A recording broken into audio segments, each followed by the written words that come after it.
This video is brought to you by our partner, Florida PrePaid, who is committed to helping the next generation of STEM leaders and their families save for their future. To learn more about how to save for college, just visit myfloridaprepaid.com. Greetings everyone, welcome back to the OSC YouTube channel. My name is Spencer and today we're talking all about tie-dye milk, a really cool experiment that you can try at home. We're going to go through the materials and how to actually do it, and at the end of the video we'll talk a little bit about how it works. So, what do we need? Well, I'm gonna of course need a little bit of milk. I'll be using whole milk today because it has a lot of fat in it. You could use 1 or 2% as well, but the higher the fat content, the better, so keep that in mind. We're gonna need some tie-dye. In this case, it's just gonna be some food coloring. I've got some dish soap here and some cotton swabs, and then we'll need a plate of sorts. I'm gonna use a petri dish because I have a bunch of science equipment here at the Science Center, but you could use any kind of plate as long as it can hold a little bit of milk. First, you're gonna wanna pour a little bit of milk into your dish. Like I said, I have a petri dish here, but you're gonna have probably a plate of sorts. You don't need to cover the whole plate up, you just wanna coat the bottom in milk. Then add just a few drops of food coloring to the top of the milk. Really only a few drops, 2 or 3 will do it. You don't wanna add too much, and you don't wanna mix the food coloring into the milk either because that's gonna ruin the experiment. Awesome. I'll add 1 more color here so we can get a really good tie-dye effect. Feel free to use as many colors as you want, but really just only add a few drops to the top. Then we're gonna take a cotton swab, pour a little bit of dish soap on there. You can also use a toothpick if you want, works pretty well.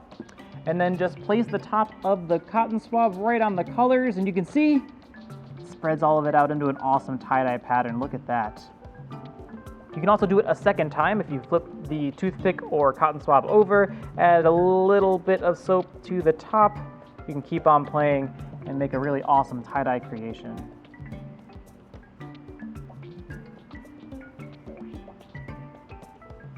Wow, look at that. Fantastic. So how does this work? Well, it all has to do with this idea of polar molecules. You may have heard of molecules before. They're these teeny tiny little things, the little Lego blocks that make up absolutely everything around us. The ground, the air, you and me, and the walls and everything are made of molecules. But the thing is, there are 2 types of molecules. You've got polar molecules and non-polar molecules. We're gonna start with polar. This right here is water. You may have experienced water before, like when you drink it every single day of your life. It looked a little bit different because I added some food coloring so you could see it, but it really is just water. And water is a polar molecule, meaning one side is much more positive than the other, kind of like a magnet. If you've ever played with magnets before, you know that one end of the magnet sticks to the other, north attracts to south, and they like to stick. The same thing is true with polar molecules. When you've got 2 polar molecules together, they'll kind of attach to each other, the positive end sticking to the negative end of the molecule. And so polar things like to mix with other polar things. For instance, salt is also polar. And so when I pour salt into my beaker of water, you can see it actually starts to dissolve. I can speed this up by trying to mix it up a little bit. And the more I mix it, the more I can actually just dissolve that salt completely. I'm completely separating all the little salt crystals because polar molecules like to mix with other polar molecules. The other kind of molecule is a non-polar molecule. That means that there is no difference in charges. That's kind of like a rock. You know, a rock is just neutral. It doesn't have a positive or negative end. A rock isn't going to stick to a magnet. That doesn't make any sense.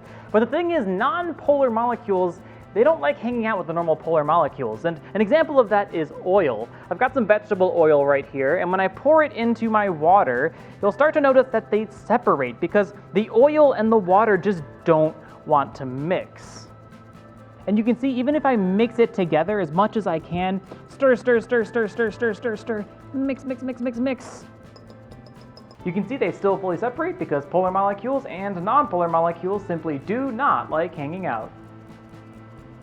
So what does that have to do with our tie-dye milk experiment? Well, milk is mostly water, which, like I said, is a very polar molecule. But milk also has some fats and proteins inside, which have some non-polar bits.